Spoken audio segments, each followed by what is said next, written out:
Эркин Оддинаев. Ассалому алайкум. دوزیدم امروز ارکین اودینایف شدم. مخصوص جراحی‌ها رو از سر می‌گذرونن. زنات که استاد اینجا بود. در یک مرتبه. سلام علیکم. هر 15 روز بعد کنسرت غالب جان راستیگه بعد همون کیم چقدر سراسی من گفت زدم چینجی گفتم. یک وقت میفهمم که دندون عقلش برود. این تیم ذکریتا. پیش همزیفم 3 زن 4 زن گفتم ما یک زن گشت نه. حاضر زندگی چند ساله دارید با همسرتون؟ من کاردانی بودم مادرم اجازه ندادن بچه‌م گفتن همین خداوند که دو داویا شکر کنه گرد اویلام کودکام اوچام همشون تایور همین که جدون خیلی شتم رفته پولش هم میافتم خونش هم میافتم ماشینش هم میافتم یکی بیمار شوی کسی ندارد پروا گر در گذری جنازه خان بسیار است. بیننده‌های عزیز و ارجمند ما، نفرانی که ما رو تماشا میکنید، نفرانی که نوارهای نو ما رو انتظار میشوید و نفرانی که گاه میگوید که فقط می مردمی فقط می سراینده‌های خوجندمی فقط هنرمندای خوجندمی هنرمندای دیگر منطقه و کی روی اکران پیدا میشوند توسط برنامه شما. اینجا فرصت فرا رسید دوستان. امروز هنرمندی در مهمانی ما قرار دارند که سراسر کشور میشناسند. یکی از هنرمندان دوست داشته کشوری ما ارکین Оддинаев. السلام علیکم. سلامت باشید داماد خانم. سلامت باشید. شما آمدید به خوجند. سلامت باشید. خوجند شما رو دوست می‌دارد. نمیدونم این تا کدام اندازه به خودتون معلوم است، لیکن من گفته میتونم که واقعا هم دوست می‌دارد شما رو. من هم خوجند رو دوست می‌دارم. من تاجیکستان رو دوست می‌دارم. سلامت باشید. پس یک سلام آتشین شما به بیننده‌های ما. سلام و درود به همه مخلصای سرخ زمین. من امروز با همراه استاد قابل جان ظریفов در برنامه برادری از قدردان ما حضور داریم. من حرکت میکنیم که به سوالهای برادر درست جواب دهیم. салом дӯстон, анакнун як дақиқа вақти шуморо мегирам. Бояд қайд намоям ки сарпарасти кулли барномаи мо ин албатта ки бонки Имон International аст. ин бонк бахшида ба 25 солагии хеш аксияи бурнок 2025-ро оғоз мекунад. интиқоли пулиро танҳо аз Имон International қабул кунед. барои ҳар як 500 сомони интиқоли пулӣ соҳиби як ID гардед ва иштирокчии аксия шавед. имконияти ба даст овардани яке аз мошинҳои электронии BYD E2 ва мукофотпулии ҳар моҳаро аз даст надиҳед. Имон International дӯсти молиявии шумо. How would you say like my love in Persian? Azizam.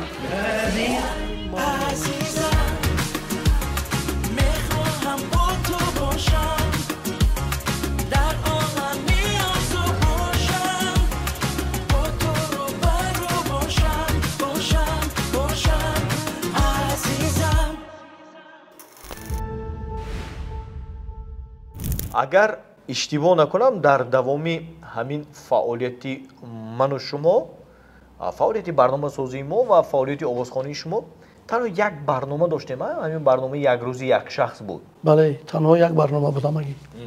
و این دوم برنامه در ژانر اینترویو یعنی صحبت. با یک روزی یک شخص هم چند ساله ها گذشت. چقدر بهار و چقدر زمستان و تابستان و تیر ماه گذشتند و رفتند.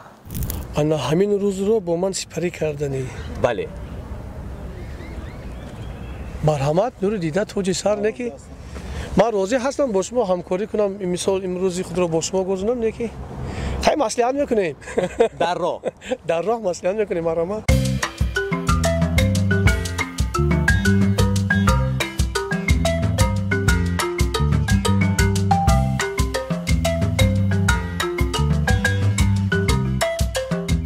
از اون سال و زمان ها همه پیر میشوند با گذشت سال شما یاش شده ایستاده.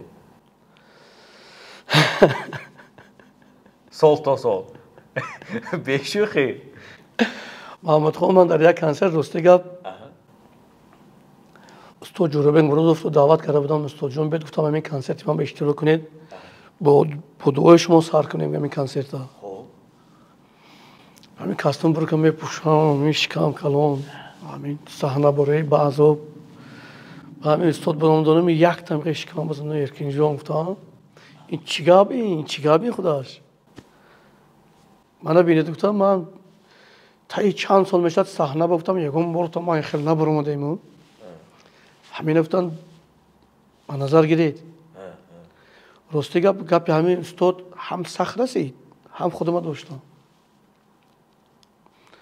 همین بیگاهی روز با ابسولوت باور کنید از ساعتی 4-5 اورو من یگان چی نمیخورم خودم داشتم من نمیشد است همین فربهی آدم پیر نشون میدهد وقتی خرابی کرده بعد آدم یوش نشون میدهد یوش میگیرد با بعضی ها سوال میکنه تو کسل شدی می خراب شدی با این خیلی سخنوش هم است من میگم من کسل نیم شکر خدا صحت аз ҳамон солу замонҳо гӯем чанд килограмм вазн 102 килограмм будам ҳозир 84 килограмм бо истеъмоли ягон навъи дору яъне бо кӯмаки ягон дору не спорт варзиш баъд чизи газдок ҳозир наменӯшам хеле мондагӣ чизош кам мехӯрам ҳама чи мехӯрам кам мехӯрам фақат нон торт намехӯрам نگه گاه خپک هم میخورم خپک خدا میبینه میگم اصلا شیرینی شهر میدارم مستحق چه بیار میگم اون تورتی با مزه تا دلگوم میزنه بله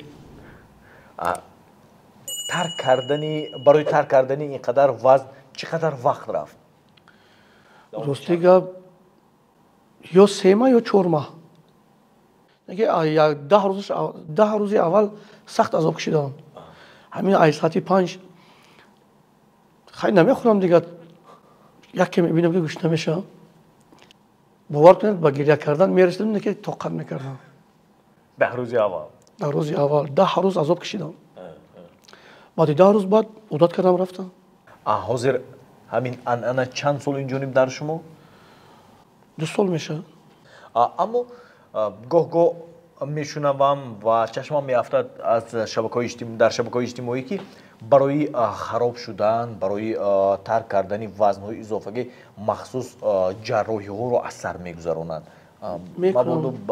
نه میکنند نه من نکردم من کردنی بودم مادرم اجازه ندادن بچه‌م گفتن همین خداوند که دو داویا شکر کنه گرد نکردم نه که میخواستم کنم همین ایرش که من پارتم نه که نکردم این کارو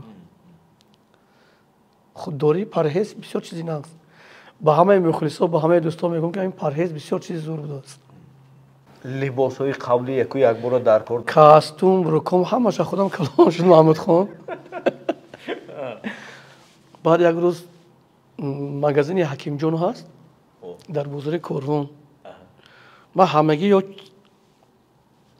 دکان سر زیاد نمیپوشم بعد گفتم که ما حکیم جون گفتم همون کاستومی من نه ایستاده هستم خیلی بیارم جلو امینه گیرو همش گیرو اما اکو رزمیر مایشته مالش اکو جون گفت بیارد گفت چی میکنم ولی مصلحت کردیم همین شاید نصیب باشد بعدی کنسل داد بیارد همش ایواز میکنیم با اندازه امروزتونه بله چند رزمیر مثال همین اندازه شما چند اندازه 56 میپوشیدم در کاستوم کاستوم برو 56 میپوشیدم من حاضر چند حاضر 54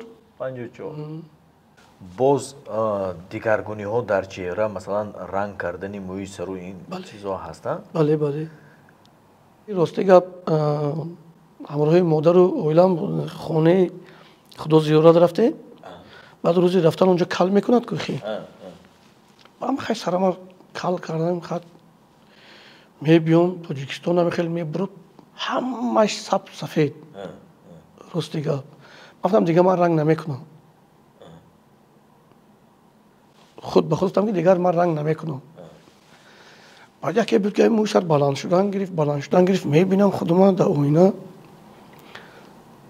حسن نیست بعد یک رفیقم هست اکی فرقات جان و تلفن کردم آدینه و این موتون سروشنا رنگ کند و خیلی نمیشد خیلی من گفتم اکو خیلی من گفتم اینه شما بربر در صحنه هستید از صحنه با نمیزه بعد خیلی موی سری سفید باز همسینفام نومان جان برای همسینفام هیودینه موتوران کن و خیلی توی میبینم دیلم کیم چخیر میشه از 4 طرف همی همسیفو زنگ زدن میگیرن نکنه خیلی تو بنامه بعد به خدا بیو بعد گفتم رنگ کردم اینا میشه دست بو فقط موی سر رنگ کردگی تمام. لیکن چگونه که هستید مخلص و همونگونه قبول میکنن؟ بله. همین در خوجان شناخته و با شناخته شدن شما بعضا میشنن، نمیدونم خودتون مثلا این رو تصدیق میکنید یا نه، همین کنسرت غوری جان یوسفوف سبب شده است میگن، شما همین رو اساس میدونید یا اینکه نه؟ راستی گپ برنامه ختم از ویو پیش بید میو بله کنسرت بید چخیر بود برنامه یک روز یک شخص؟ بله یکم برنامه ختم بود، دویمش کنسرت غالب جان بود. برنامه ختم بود کم که مردم خیلی شناخته بشناخت بعد کنسرت غالب جان بعد یک باره مثال مردمی خوجان منو نقص قبول کردن با پررگی شناختن با یک روز همین قطعی اکی بدخشان دوستم همین کدام آشخانه بود یا همونجا میدونم که با همین لهجه خوجانی گفت همون نمی گفت لهجه خوجانی است که همون نمی با همون قسم بر نان و خانو بر همه آب و نمکدانم زی دل من مهری آنها را برآوردم بدل کردم. یکی زور خونده دیگ و کمانتم خیلی اما تا کنسرت همین غالب جان یوسفوف رفت و آمدی شما در خوجان بود؟ بله من غالب جان از سال چند میشناسم وقتی که همون گروه اقبال چی بودن؟ احسان بودن از همون وقتا میشناختم غالب جان کدی رفت و آمد بود؟ نه رفت و آمدی خودتون برآمدهای خودتون توی معرکه اومدن؟ ها می اومدن میرفتیم کسی که میشناخت دعوت میکرد می اومدن بعد کنسرت غالب جان و پررگی شناختن مردم سوخت زمین. همون برآمد شما با کنسرت غالب جان یوسفوف این سناریوی پیشکی است؟ نه بخدا تصادف حتی من نمیدونستم که این خیلی باینشون چی گپ شده که خیلی که اکی ارزو تو بدانه تو میدونستی خوندیم من گفتم اکی ارزو من نمیدونستم من باشیم با هم سوال شده این تیم ذکری تا ما حاضر با هم دوست هستیم رفت و آمد داریم هر یک انسان در زندگی گفتی شما خطاگی میکند نه برای دوست خوندیم برای مادر خوندیم برای مهاجرت خوندیم خیلی میفهمیدگیش میفهمد خطاگیش اصلاح میکند نمیفهمیدگیش حوالش به خدا یکم وقت میفهمیدگیش دندان عقلش برود اینترویوهایی که مثال در شبکه ها بود که من اون وقت سرفهم نمیرفتم یوتیوب اینستاگرام بود چی همین فیسبوک ما سرفهم نمیرفتم بعد حاضر اکنون همش سرفهم میرم همش کانال دارم صفحه دارم در فیسبوک اینستاگرام دارم همه چی دارم حاضر میفهمم من اکنون پیش من تماشا نمیکردم این چیزا فقط کار مهنت بعد بچه گفتن که همین در صفحه بود آخه همون وقت من نداشتم این چیزا شما بیخبر ای دوست جبری تو از آن کشم که روی تو نکوست مردم گویند بهشت خوبه یا دوست ای خبران بهشت با دوست نکوست. با دوستان باشیم خداوند برای کارشون عطیت فقط به پیش حرکت کنن مهنت کنن همه چی خوب میشد میرد. من از شما همون سوالی که دیدم من تا حاضر آنچه پیشروی نقص ما شما از صفحه میریم میفخریم میگم که برادریم و دختریم و محمود خان با کاتگیر میکنیم از شما کم سلامت باشید الهیم ارزنده می کاتگری کردن شما شوید فخر میکنه. همه شما متن ها رو چگونه مثلا پیدا میکنید انتخاب میکنید که همین در اینترنت واقعا هم مشهور میشود؟ مثلا بعضی همکسبانتون رو میبینم که اینقدر حرکت میکنن اینقدر پول خرج میکنن اینقدر انرژی صرف میکنن اما یکون نتیجه نیست. من پول خرج نکرده پول خودش مدام میگیرم سیرش نمیگم که یاد میگیرم. لیکن بعضا میبینم در خونه‌تون باشد هم مثلا در خونه میشینم میخونم. من کلیپ نمیکنم. کلیپ هم نمیکنید؟ من کلیپ کردن رو دوست نمیدارم. راستی گپ چی بگویی؟ از دوشنبه خوجند بیا. از خوجند مثال قلعه درگاه شد راه اون قلعه خوجند می قلعه حصار می ما همین گشتن دوست میدارم. سیر و گشتن لیکن همین با همین سیامچیکو همین که اکا 3 دوبل میگیرن 4 دوبل میگیرن که مونده میشم. میگم التماس من غم نته. از همین سبب من از بحر همین کلیپ روندگی ام. محمد خان خونه میشینم. سپانجان میگم که سپانجان بچه‌م بیا 13 تا مون تو یک تا نواز ما یک تا خونه. بعد یک روز همون سرودی برای پول خوندم. به پول شوی عذاب جان بسیار است، پول دار شوی یاری رسان بسیار است، بیمار شوی کسی ندارد پروا، گر در گذری جنازه خوان بسیار است. همین سروده خوندم. گفتی شمای پافتن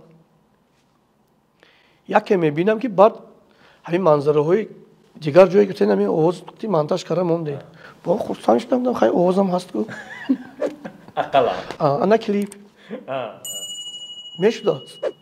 راستی گفت محمد خان اویدی سخن شما چخیل مردم قبول میکند.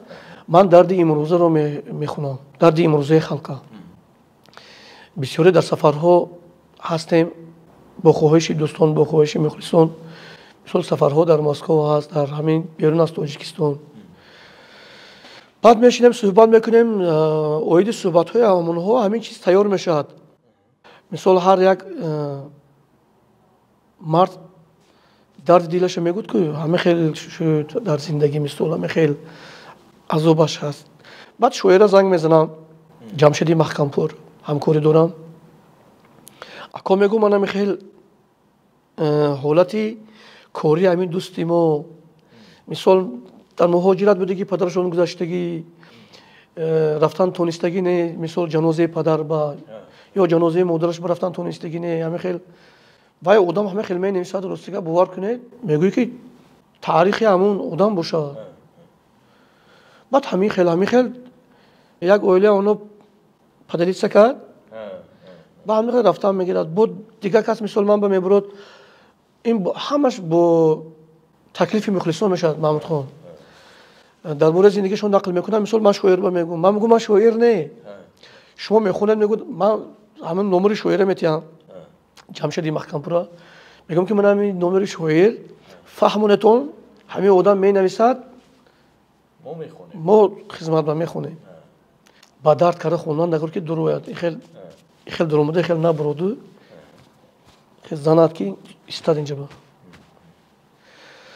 شما همین فقط سرگذشتی مخلصانتون رو و سرگذشتی مردم رو میخونید یا هست مثال ترانه‌ای که از سرگذشتی خودتون؟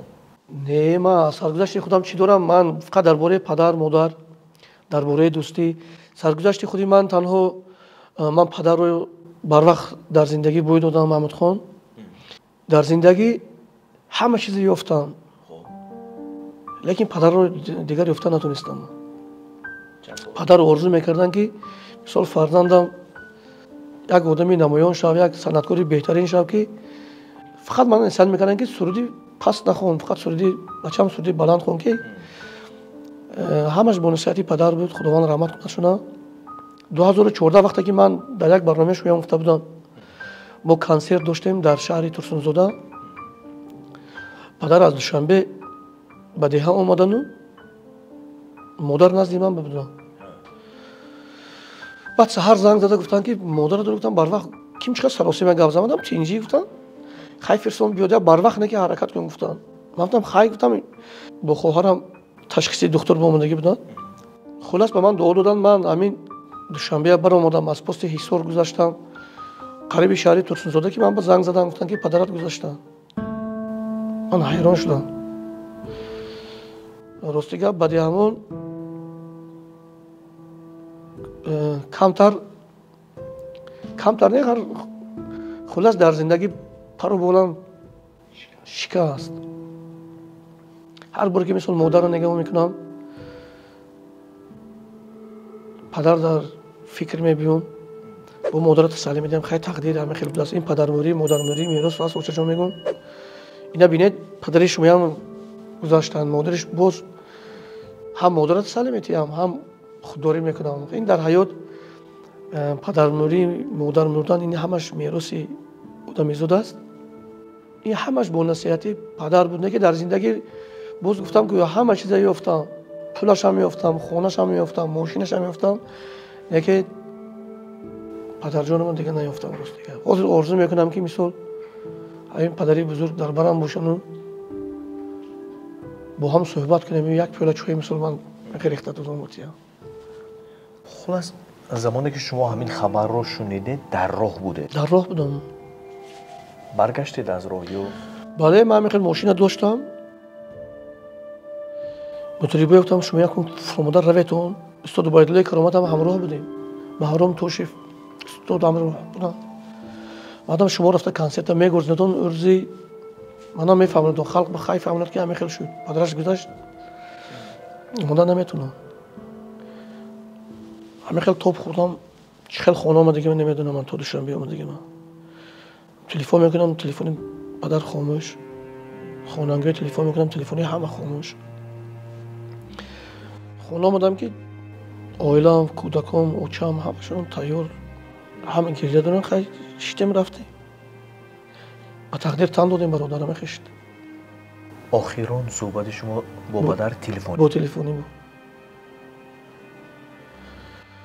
حتی دعا دادم گفتم سرم بچه میگفتن خداوند کنسرتو نقص گذارد با سری بلند گذارد دعاشون گرفتم بعد 17 یا 18 دقیقه همین کار شد همین خیلی شد من خداوند یگان کسا مثال بی پدر و بی مادر نکنند. از همون در چیکار که شما گفتید برای خودتون میخورید من فقط درباره پدر برای خودم میخورم تمام نه که درباره دوست و درباره مثال چیکار که غزل‌های من هست اینا همش با تکلیف مخلصون است. حاضر همین در سن چند سالگیتون پر شناخته شده شهرت یار شدید برای خودتون مثلا معلوم است؟ من راستیگه همین 2 سال اخیر این از اون دعوت میدید که مثلا با موفق شدن سن و سال اهمیت ندارد. محمود خان وقتی که من در ناحیه عینی بودم در سال 1997 من روی صحنه برآمدم فقط توی معرکه میگشتیم راستیگه تا 2012 من همین رایون عینی همین اوبرای وادی زرافشان فقط توی معرکه میگشتیم راستیگه کار فقط توی معرکه بود یگان روزی خولگی نداشتم. من میخواستم که آفدوتیوری خودم مثل کلان کنم بعد میخواستم بیا گفتم من با پایتخت میرم برای که مثل کاری خودم دوام تیمو به خلصوی خودم زیاد کنم. از 2012 اخیرش من شنبه رفتم انسامبل گلشن را با کار در اومدم این همش با مصلحت‌های استاد سپان سعید بود. 2013 14 15 16 17 روزانه کار دولت میکردم شبانه موسیقی زنده کار میکردم نه که در اون طرف خونه هم من فقط سرودهای پدر مادر دوست فقط سرودهای نصیحتی میخوندم مخلصی خود رو یافتم. بعد از این یکی بود که معرکه‌های بعد همین آشیناها سر شد بعد تویا سر شد بعد اومدن تو رقصی هم خوندم میتونی من گفتم میتونم رقصی هم خوندم خیلی بخوان که همون رقصی تبینه بعد رقصیش هم میخونده یک خودی من به قیمه درست دیگه که در اویلا فقط خودتون کار میکنید؟ اکنون در اویلا من یک خودم کار میکردم پدر مادر گاه پیشی من میومدن گاه پیشی برادران میرفتن بعد هم خیلی پیر میشی مهنت کردم با موی سفید میشد بود میرد با کراسکه میکنید بود صحنه میبرید. باز خودتون برگشتید در چند وقت یک مرتبه رنگ میکنید؟ در یک ماه یک مرتبه؟ салом алейкум, ҳар 15 рӯз. خودتون یا اینکه با خودم دستی خودتون خودم رو با دستان خودم آرام میدیم؟ بله. خیلی قفاشو همسرم میکند، پیش خودم میکنم. دستی آن نفرم میاد کمک بله و یا تیار میکنم. من میگم ارکین پیش خودتون کنین، میگم که من بو یگان جاتون سیاه نکنم. من پیش خودم میکنم، میگم تو قفاش کنین. حاضر زندگی چند ساله دارید با همسرتون؟ خیلی از 2000 سال من 2000 بله 25 سال اینجوری. بله پیش همزیفم 3 زن 4 زن گفتم ما 1 زن گشتیم. خیلی عمر دارید که نه هم یک تختی دوراد و یک تختی برا گفتی استاد قابل جان ظریفوف. بعد راستی گفت اکی قابل جان منم ما دوستای عزیز روز 9 مای محمد خان فراموش کردن، روز 9 مای ما کنسرت داریم با استاد قابل جان ظریفوف در خوجندی بوستون در مرکز جوانان به نام استاد لایق شیرالی. می کنجبای گفتگی حافظ بودن خوجان با ما گوش میکردیم وقتی که من خورد بودم.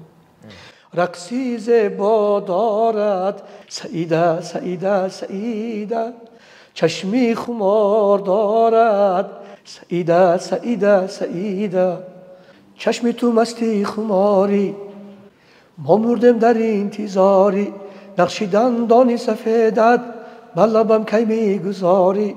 من سرطوی همونه خونده از اون کس دیدم از استاد ناصر رحیمов الهی ندارم طاقتی روزی جدایی. از استاد بای محمد نیازوف از رخت آینه تا لذتی دیدار گرفت. از استاد قابل جان ظریفوف چشمانی بنازی نازنینم من نکش. از استاد سپان سعیدوف بیگشت حال مرا به مادرم من، چو مرغی خسته به بال و پر من. از استاد جورابک مرادوف آدم به آدم زنده است، میگفت مادر هر زمان من زنده باشم با شما. ای آدمان ای آدمان. او میگوید که آرو از هر یک گل میشیند و اونجای شیرینش میگیرد با اصل میشه. این اصل بعد چیزی شیرین میشه. حالی هم که باشد من از همین ناله های استادا کم کم از شیرینی هاشون من دوزیدم امروز ارکین اودینایف شدم. امروز شیرین شدم گویده. سلامت باشه. بابت басти концертҳо ки мо дар воқ гуфта гузаштем, агар дар бораи шумораи бастҳо равад, гоҳо ҳайрон мешавам ки масалан дар Хуҷанд овозхонҳои шаҳри Хуҷанд мемонанд концертҳо иборат аз 20 баст, 15 баст, 10 баст. аммо дар пойтахт ман надидам ва нашундам. шумо ки масалан ҳамин дар пойтахт кору фаъолият мебаред ва ба Хуҷанд ҳам рафта омадатон зиёд аст, ҳамин сабаб дар чӣ бошад ба фикри шумо? чаро масалан дар пойтахт мо намебинем концертҳоро ки иборат аз 20 баст, 15 баст ё 25 баст бошад? ман ҳам ҳамин чиза аҳамият додам. маҳмуд хон ман гуфтам чӯ гуфтам Хуҷанд ба 15-20 баст концерт мешудасу шанбе ба намешуд. ҳамин саволу ман худам додагиам. баъд аз рӯи фаҳмиши ман ҳамин хел фаҳмидам ки санъаткории Хуҷанд мисол ҳамин концерт ин ҷои пасзанӣ не, ягон ҷои ҳамин метавонад қандаша хӯрад. касе ки метавонад қандаша хӯрад. ҳамин концертро мемондем аз рӯи фаҳмидани ман. мисол мактабҳо бодагор контракт мекардем. як рӯз як мактаб, як рӯз як донишгоҳ, як рӯз мисол як ҳамин корхонаҳо тақсим мекардем. рӯзошона ҳамин хел концерт мемонд. аз рӯи фаҳмиши ман ҳамин хел будагист. душанбе нест, як хел чизо нест. пойтахт нест. ҳамин як концерт мемонӣ тамом. яъне ба фикри шумо ононе ки 15-20 сеанс концерт мемонанд, чиптаҳояшонро пешакӣ бурда ҳамон корхонаҳо тақсим мекардем. фалон рӯз шумо дастгирӣ кунед, фалон рӯз ин кас дастгирӣ кунанд. мисол ҳамин саҳнаҳоя тақсим мекардем. ҳамин хел концертшон мемонданд. инам як роҳи мисол зиндагии пеш бурдан аст. ин ягон ҷои пасзанӣ нест. قندش خورد کسی که میتوند در نمونه. اگر همه چیپتاهایشون رو تقسیم نکنند به فکر شما آنها نمیتوانند که مثلا 15-20 سیانس کنسرت هم ممکن یک روز مونن یا 2 روز مونن. محمد خان 15-20 روز این با گفتن آسان نیست. شاید مثلا سبب در اون باشد که واقعا مثلا در خوجند تالاری ما چندان کلان نیست، عبارت از 600 یا 550 نفر جای نشست. خیام فیلارمونی دولت تاجیکستان هم 1200 تا آدم میبرند محمد خان. البته ببین من مثلا طرفگیری نمیکنم و حقوق هم ندارم، همچون برنده برنامه و ژورنالیست حقوق ندارم میگم که اکنون محمد خان آذری فهمیدن من نمیخوام من اینش نمیدونم راستی گفتم که شما از اول من خودم با سوال همین سوال خودم هم دادگی باری هم مثلا چیپتاهای شما تقسیم شده است؟ نه من یگان بار من چیپتا تقسیم کردگی نیستم راستی من نمیکنم من هم تیار کنم اوهان تیار کنم مثال اقا مهنت کنم بو بوله اقا مهنتم بو کنسرت بو بیام چیپتا تقسیم کنم بهترش که صنعتکاری نمیکنم. اصلا من بستی زیادی کنسرت شما عبارت از چند من یگان بار یک بس زیاد موندگی نیستم محمد خان همگی یک بس. اگر 2 بست مونه چیپتا با پورگی میرود با فروش میرود؟ نمیدونم محمد خان یگان بار نموندم. بعد همین کنسرت ما آنم خیلی سروسیمگی فقط باور کنی یگان بار خیلی با فرصت یگان بار با فرصت ما شتای خیلی رپتیسیا کرده موزیکانت وقتی نی همه خیلی یک مخلصا همیز آدم وای میکنه گفتی خوجنداست که به حلاس میگن چی میگن اکو کی کنسرت میمونه کی میگن فلان روز میمونه و بعد موزیکانت جمع میکنه میگن به تو من همین 3 روز هم میگن من فلان سرود بسیارتری کنسرت من هر کی مشاهده کرده باشد زنده است. من فناگرام نمیخونم. اون رقصیاش که هست رقص معلم و رقص تیار میکنن 5-6 تا رقصیاش فناگرام باشد موندگیش با اوز زنده میخونیم موسیقیچی ها مینوازن میخونه. مثلا من میبینم و خبردار هستم که همین سرآینده‌های خوجند با کنسرت‌هایشون 2 ماه 3 ماه تیاری مشق میکنن مانیتورها آرایشات‌های خودشون رقاصه‌ها سناریوها. یگان بار ما همین سیناریا نکردم که یکم کی برود دوم کی برود خیلی نکردیم. همون تبریکاتایی که میبینن کسی که بیاد میاره دیده توجی سر تحسب کردن نقص حسود خوردن گنده حسود میخوری که وای کردم من نتونستم نه این حسود چیزی گنده ما هم تحسب کردیم. خیلی کنسرت‌های انور رحمتوف من تماشا میکنم کنسرت‌های استاد حسن کمال کنسرت‌های غالب جان کنسرت‌های ولی جان من تمام کنسرت‌های خوجند من تماشا میکنم صحنه میبینم صحنه خوش رو ما هم روز نهم حرکت میکنیم که از صحنه شروقتی برای مخلصان هم خیلی پیشنهاد کنیم. با یک ترانه دوست جنبه کنید چون که شما یکی از آن آوازخوان‌ها هستید در موضوع دوست بسیار سرود می‌سرایید و هر آن سرودهایی که می‌سرایید واقعا هم با شبکه‌های اجتماعی معمول‌ترین یا با اصطلاح روزی پاپولار نمی‌گردد. نه محمود خان سرود درباره دوست گفته اینجا یک 4 قطار میخونم چون که من همینم در عنوان کودکی از زبان استاد قابل جان ظریف گوش کرده هستم. دشمن که دوست میکند خود را به قصد من باشد همیشه در پی روزی شکست من. دشمن که دوست میکند خود را به قصد من باشد همیشه در پی روزی شکست من. برداشتن زی پایه تابوت من چی سود حالا که زنده‌ام بگیر ای دوست دستی من. برداشتن زی پایه تابوت من چی سود حالا که زنده‌ام بگیر ای دوست دستی من. همیشه همین دوستی پوینده باشد. این دنیا نه کره گندگی کردن میکند نه کره بدبینی کردن میکند. گندگی همه میتود بدگویی همه میتود. تو تونه در همین دنیای 2 روزه فقط با هم دوست باشید چون که همه غنیمته. حرکت کنیم که یک نامی نیکمون موند